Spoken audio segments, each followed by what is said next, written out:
අයිබෝන් අදත් ඕගලඟ පිළිගන්නවා Mypc Sri Lanka YouTube channel එකට. 1815 උඩරට ආක්‍රමණය ගැන ඉගෙන ගන්න ඕගොල්ලෝ ගොඩක් ආසාවෙන් ඇති. එහෙනම් අපි බලමු මේ වීඩියෝ එක. ඉතින් එළුනේ අපේ ලංකාවට යුරෝපා ජාතීන් 3 වර්ගයක් ආවා. ඒ නම් පෘතුගීසි, ලන්දේසි, ඉංග්‍රීසි. පෘතුගීසි, ලන්දේසි කියන වර්ග දෙකටම අපේ ලංකාවේ අල්ලගන්න පුළුවන් උනේ මුහුදු බඩ ප්‍රදේශ විතරයි. මෙන්න මේ මුහුදු බඩ ප්‍රදේශ කොටස් විතරයි ඒ පෘතුගීසි, ලන්දේසි කියන පාලකයන්ට අල්ලගන්න පුළුවන් උනේ. ඒත් ඉංග්‍රීසි අපේ මේ මැද තිබෙන සෞභාග්‍යමත් ශක්තිමත් රාජ්‍ය වන අර පෘතුගීසි, ලන්දේසි දෙගොල්ලන්ටම අල්ලගන්න බැරි වුණු රාජ්‍ය ඉංග්‍රීසි අල්ලගත්තා. ඒ 1815 දී මේක කොහොමද සිදු වුනේ මේ හැමදේම අද මම ඔයගලන්ට කියලා දෙනවා. අපි එහෙනම් යමු කොහොමද මේක සිද්ධ වුනේ කියලා බලන්න. මේ කතාවේදී යාළුවනේ අපිට ගොඩක්ම බලපානවා ඇහැලේ පොළ කතාව. ඔගොල්ලෝ දන්නවා ඇති. ඒ වගේම මේ උඩරට රාජධානී ඉංග්‍රීසින් යටතට පත්වීමට තවත් බලපවු කාර්යයක් තමයි රජු හා මහජනතාව අතර තිබුණු දුරස්ථභාවය. ඊළඟට රජු හා රදලවරුන් අතර තිබුණු දුරස්ථභාවය. ඒ වගේම රජු හා අපේ පූජ්‍ය පක්ෂයේ භික්ෂුන් වහන්සේලා අතර තිබුණු දුරස්ථභාවය මේ ආක්‍රමණයට බෙහෙවින් බලපෑවා. අපේ මේ ප්‍රධාන ආණ්ඩුකාරවරු 3 දෙනෙක් අපිට ලැබුණා. එක්කෙනෙක් තමයි තෝමස් මෙට්ලන්, අනිත් එක්කෙනා ෆෙඩරික් නෝත්, තුන්වෙනියා රොබර්ට් බ්‍රවුන්රිග්. මේ රොබර්ට් බ්‍රවුන්රිග්ගේ කාලෙත් තමයි මේ උඩරට ආක්‍රමණය සිදු වුණේ. මුලින්ම යාළුවනේ මේ ඉංග්‍රීසීන් අපේ ලංකාව කෙරෙහි අවධානය යොමු කරේ මෙන්න මේ කරුණු තුන නිසා. ශ්‍රී ලංකාවේ පිහිටීමේ වැදගත්කම, ත්‍රිකුණාමල වරායේ වැදගත්කම, වෙළඳ කටයුතු වලදී තිබූ වැදගත්කම. ශ්‍රී ලංකාව කියන්නේ පිහිටීම අතින්ද ඉතාම වැදගත් වන රටක්. ඒ වගේම වෙළඳ කටයුතු සහ ස්වභාවික වරායක් වන ත්‍රිකුණාමලය. ඕගොල්ලෝ දන්නවද ත්‍රිකුණාමලයේ තියෙන වටිනාකම? ඒක රට තුල ස්වභාවිකව නෙරා ගිය ඉතාම වැදගත් වන වරායක්. අපි මේකෙදි බලමු. ශ්‍රී ලංකාවේ පිහිටීමේ වැදගත්කම් තුනක් මෙතනදී අපිට බලා ගන්න පුළුවන්. 18 වන සියවස වන විට ඉන්දියාවේ නැගෙනහිර සහ බටහිර වෙරළබඩ ප්‍රදේශවල බලය ගොඩනගා සිටි ඉංග්‍රීසීන්ට එම ප්‍රදේශ සෙසු යුරෝපීයන්ගෙන් ආරක්ෂා කර ගැනීමේදී ඉන්දියාවට දකුණින් වෙනම දූපතක් ලෙස පිහිටි ශ්‍රී ලංකාව විශේෂයෙන් වැදගත් වීම. 18 වන සියවස වන විට ඉන්දියාවේ නැගෙනහිර සහ බටහිර වෙරළබඩ ප්‍රදේශ ඉංග්‍රීසීන් අල්ලාගෙන හිටියා. එතකොට ඒ ඉන්දියාවට දකුණින් වෙනම දූපතක් ලෙස පිහිටි රටක් තිබීම ඉන්දියාවේ වෙන්ම මුළු ප්‍රදේශයේම බලය පතුරවන්න ආරක්ෂාවට ගොඩක් වැදගත් වුණා. ඉතින් ශ්‍රී ලංකාව ඒ අතින් ගොඩක් ඒ අවස්ථාවේදී වැදගත් වෙලා තියෙනවා. ශ්‍රී ලංකාවේ පිහිටීම ඉන්දියාවේ ආරක්ෂාවට පමණක් නොව ඉන්දියානු සාගරයේ නාවික ආධිපත්‍ය පවත්වා ගැනීමට යාමටත් වැදගත් වීම. ශ්‍රී ලංකාවේ පිහිටීම මුළු ඉන්දියාවටම පමණක් නෙවෙයි ඉන්දියන් සාගරයටත් ආරක්ෂාව පතුරවන්න ගොඩක් වැදගත් වෙලා තිනවා. ඒ වගේම ශ්‍රී ලංකාව පෙරදිග හා අපරදිග වෙළඳ මාර්ගවල මධ්‍යස්ථානයක් ලෙසත් ශ්‍රී ලංකාවේ පිහිටීම වැදගත් වෙනවා. මේ තියෙන්නේ ත්‍රිකුණාමල වරාය ආරක්ෂා කිරීමට ඉංග්‍රීසීන් කාලතුවක්කු සවිකර තිබූ ආකාරය. අපි දැන් බලමු ත්‍රිකුණාමල වරාය වැදගත්කම. බෙන්ගාල බොක්කට හා අග්නිදිග ආසියාවට මුහුණලා ඇති ස්වභාවික වරායක් වීම. රට තුළට නෙරා ගිය ස්වභාවික වරායක් වූ බැවින් අනතුරුදායක සුලිසුලන් නැව් ආරක්ෂා කරගෙන ගැනීමට හැකිවීම. අනතුරුදායක සුලිසුලන් වලින් නැව් ආරක්ෂා කර ගැනීමට හැකිවීම. ඉංග්‍රීසීන් ඉන්දියානු සාගරයේදී ප්‍රංශ ජාතිකයන් සමග ගෙන ගිය නාවික සටන් වලදී ත්‍රිකුණාමල වරාය යුදමය අතින් වැදගත් වීම. ඉංග්‍රීසීන් මෙන්න මේ ඉන්දියානු සාගරයේ ප්‍රංශ ජාතීන් සමග නැව්වලින් සටන් කරද්දී මේ ශ්‍රී ලංකාවේ යුදමය අතිනුත් ත්‍රිකුණාමල වරාය යුදමය අතිනුත් වැදගත් වෙලා තියෙනවා. වෙළඳ කටයුතු වල තිබූ වැදගත්කම අපි දැන් බලමු. ඊට උසස් තත්ත්වයේ කුරුදු හා වෙනත් කුළුබඩු මෙරටින් ලබා ගැනීමට හැකිවීම. උදාහරණ ගම්මිරිස් කරවුඩට එනසාල්. කුරුදු වලට ගොඩාක්ම කුරුදු ප්‍රධාන භෝගය කරගත්තේ ලන්දේසි ජාතිය. ඉතින් ඒවා නිසා ඉංග්‍රීසින්ට මේ ගැන අවධානය යොමු කරන්න හේතුවක් වෙලා තියෙනවා. කුළුබඩු හැරුණු විට අලි ඇතුන් වැනි සතුන්ද මුතුමැණික් වැනි වෙළදාමේදී වැදගත් වූ ද්‍රව්‍ය රසද්ද මෙරට පැවතීම. බ්‍රිතාන්‍යයන් විසින් නිපදවන ලද භාණ්ඩ මෙරට අලෙවි කිරීමට වෙළඳ පොළක් ගොඩනැගීමට හැකිවීම. ඔවුන්ගේ භාණ්ඩ මෙරට අලෙවි කළා ඔවුන්ට වෙළදාම ගොඩනගා ගන්න හැකිවීමත් මෙහිදී කියනවා. මේ ඉන්නේ කීර්තිසී රාජසිංහ රජතුමා. උඩරට රජවරු අපි පිළිවෙලින් දැන් කතා කරලා බලමු. පළවෙනි එක්කෙනා පළවෙනි විමලධර්ම සූරිය. සෙනරත් රජු. දෙවන රාජසිංහ රජු හෙවත් මහා ආස්ථාන කුමරු. දෙවන විමලධර්ම සූරි රජු. ශ්‍රී වීර පරාක්‍රම නරේන්ද්‍රසිංහ රජු. ශ්‍රී විජය රාජසිංහ රජු. කීර්තිශ්‍රී රාජසිංහ රජු. ශ්‍රී රාජාදි රාජසිංහ රජු. ශ්‍රී වික්‍රම රාජසිංහ රජු කියලා රජවරු 9කින් උඩරට රාජධානිය පිළිවෙලින් හැදිලා තිනවා. මේ සිටින්නේ ඒ අතරින් කීර්තිශ්‍රී රාජසිංහ රජතුමා. මෙතුමා උඩරට රාජධානියේ බුදුදහම් පිළිබඳ හසල දැනුමකින් යුතු රජ කෙනෙක් වුණා. උපාලි හිමියන් ප්‍රමුඛ භික්ෂූන් වහන්සේලා සමග නිකායවල් සිදු කිරීමට මෙතුමා පෙළඹුණා.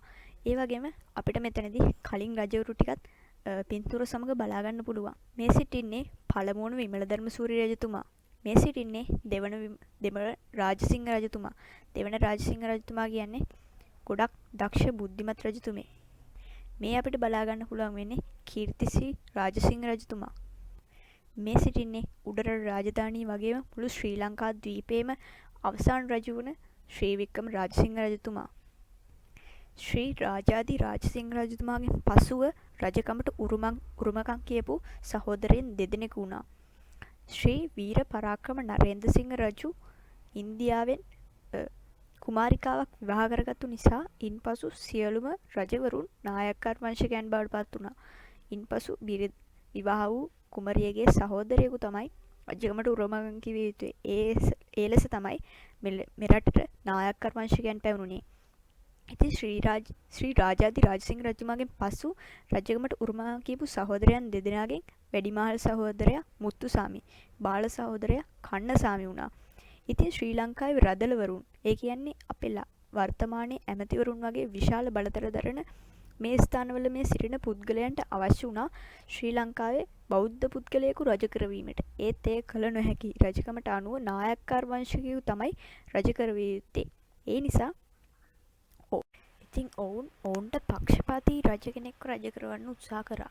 ඉතින් මුත්තුසාමි කුමරාට වැඩිය කන්නසාමි කුමරා උඩරට රදවල සමග ගොඩක් සමීප සම්බන්ධතාවයක් තිබ්බා. මෙයට ප්‍රධාන උත්සාහය දරුවේ පිළිමතලවේ මහාධිකාරම්. ඔගොල්ලෝ විශේෂයෙන් අවධානය යොමු කරන්න ඕනේ මේ පිළිමතලවේ මහාධිකාරම් කියන්නේ තනතුරක්.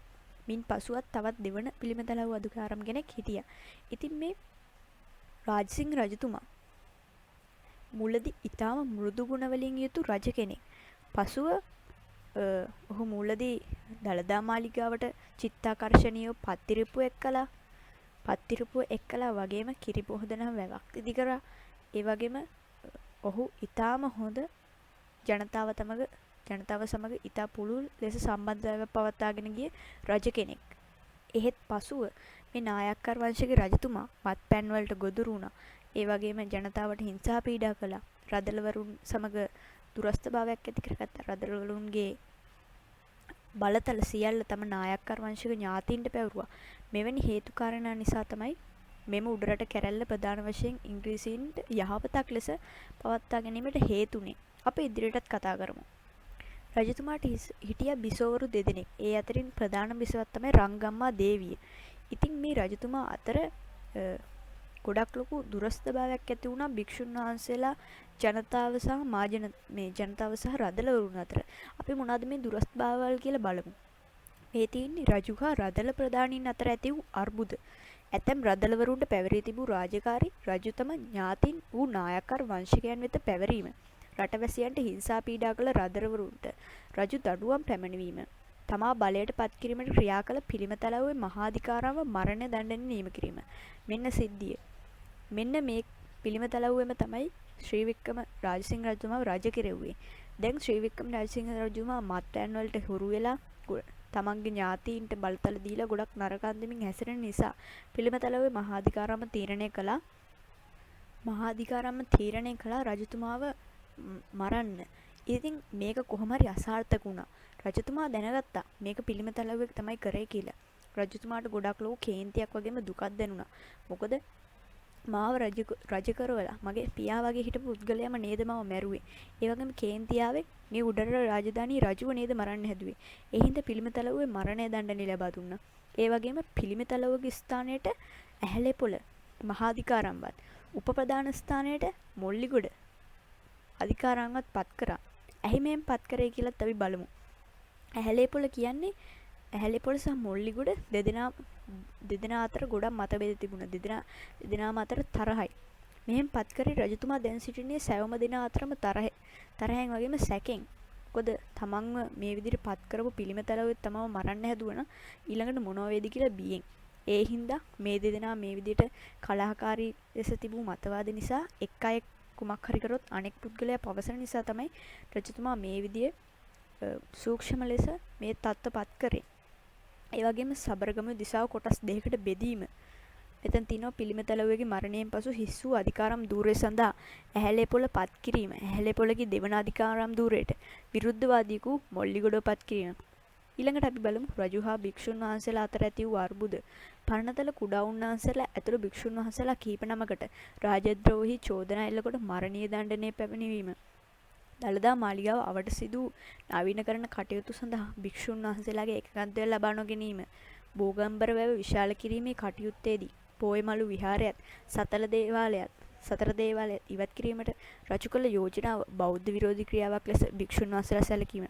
මෙන්න මේ වගේ භික්ෂුන් වහන්සේලා රදරවලුන් ජනතාව අතර දිගින් දිගටම ප්‍රශ්න ඇති වුණා.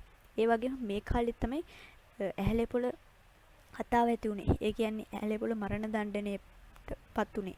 ඇහැලේපොළට කිව්වා සබරගමේ ප්‍රශ්නයක් යනවා. මේක විසඳන්න කියලා. ඉතින් ඊට පස්සේ මොල්ලිගොඩ රජතුමාට විවිධ සැකසිත දේවල් කියලා ඇහැලේපොළ සමග තරහක් ඇති කරා. ඊට පස්සේ රජතුමා කිව්වා ඇහැලේපොළට පැමිණෙන්න කියලා. ඇහැලේපොළ බයට සැඟවුණා ඉංග්‍රීසින් ළඟට ගොස්. ඉතින් රජතුමා මේකෙදි සැකේ තහවුරු වුණා වගේ වුණා. ඊට පස්සේ රජතුමා ඇහැලේපොළ පැමිණෙන්නේ නැති නිසා ඇහැලේපොළ ඇතුළු මුළු පවුලම සිරබාරයට ගත්තා. ඒ වගේම ඇහැලේපොළ ඉංග්‍රීසින් සමග පැමිණෙන්නේ නැතුව විවිධ කැරලි ගසමින් සිටියා රජතුමා සමග. ඉතින් මෙහෙම කරලා එක් දවසක රජතුමාට ආරංචි වුණා මෙන්න ඇහැලේපොළ ඇතුළු ඉංග්‍රීසි කණ්ඩායම උඩරට ආක්‍රමණය කිරීමට පැමිණෙනවා කියලා. ඉතින් බිය වූ රජතුමා වහාම ඇහැලේපොළගේ පවුල ඇතුළු සියලු දෙනාව මරණය දඬුවම නියම කළා. ඔයගොල්ලෝ දන්නවා ස්ත්‍රීන් ගල් ගැටගසා වැවකට දැමීම, පුරුෂයන්ව බෙල්ල කපා මරා දැමීම, ඒ වගේ ගොඩක් භයානක විදිහට මේ අවස්ථාවේදී රජතුමා ක්‍රියා කළා. ඒ අතරතුර ඇහැලේපොළ පිරිස රාජධානියට පැමිණෙන විටත් සියල්ලම සිදු වී අවසන්. ඉතින් කෝපයටපත් වුණු ඇහැලේපොළ රජතුමා සිරබාරයට ගන්න යනකොට රජතුමා බිසෝවරුන් දෙදෙනා සමග මැද මහනුවර බෝමුරේ ප්‍රදේශයේ ගිහිල්ලා සැඟවුණා. ඉන්පසු ජනතාව විසින් රජතුමාව සොයා දුන්නා. ඊට පසු මේ ඉංග්‍රීසි විසින් ගරු සැලකිලි ඇතිව රජතුමාව ඉන්දියාවේ වෙල්ලෝරයට පිටුවහල් කරා. ඔයගොල්ලන්ට මෙතනදී බලා ගන්න පුළුවන් ඉන්දියාවේ වෙල්ලෝරයට පිටුවහල් කරා. ඉන්පසු සිරගත වුණා. 1816 දී ඉන්දියාවට පිටුවහල් කරා. ඉන්පසු ටික දිනකින් උදරාබාධයකින් රජු මරණයට පත් වෙලා තිනවා. මේ විදිහට තමයි මුළු ශ්‍රී ලංකා දීපේම රජවරුන්ගේ අවසානය සිදු වුණේ. ඉන්පසු ඉංග්‍රීසීන් තමන්ගේ ජය තහවුරු කර ගැනීමට උඩරට ගිවිසුමක් ඇති කළා. මේ 1815 ගිවිසුම. මේ වගන්ති 12ක් තිබෙනවා. ඔයගලන්ට මේ වගන්ති බලා ගන්න පුළුවන්. ඒ වගේම මේ 1815 මාර්තු 2 වෙනි දින මහනුවර මගුල් මඩුවේ කියන ස්ථානයේ තමයි මේ සිදුනේ. ඔයගලන්ට බලා ගන්න පුළුවන් මේ පින්තූරේ තියෙන්නේ මහනුවර මගුල් මඩුව. අපි මේකේ තියෙන වගන්ති කීපයක් සමගම අද වීඩියෝ එක අවසන් කරමු. මේකේ තියෙනවා දෙවනි වගන්තිය.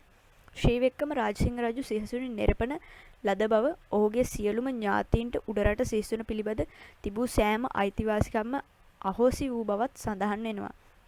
හතරවන වගන්තිය උඩරට සාම්ප්‍රදායික නිලධාරීන් වූ මොහොට්ටාල, කෝරාල, විදානෙවරු ඇතුළු රදලියන් සතු තනතුරු හා අයිතිවාසිකම් ආරක්ෂා කරන බව.